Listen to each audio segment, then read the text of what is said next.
فرشتوں کو حکم ہوگا جو لوگ ظلم کرتے تھے ان کو اور ان کے ہم جنسوں کو اور جن کو وہ پوجا کرتے تھے سب کو جمع کر لو، یعنی جن کو اللہ کے سوا پوجا کرتے تھے، پھر ان کو جہنم کے رستے پر چلا دو اور ان کو ٹھہرائے رکھو کہ ان سے کچھ پوچھنا ہے۔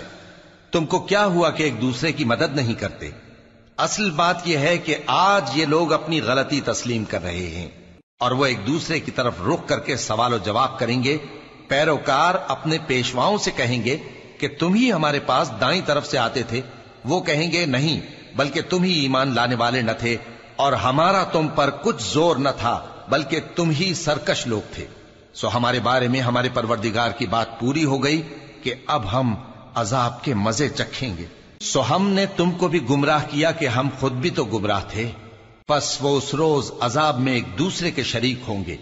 ہم گناہگاروں کے ساتھ ایسا ہی کیا کرتے ہیں۔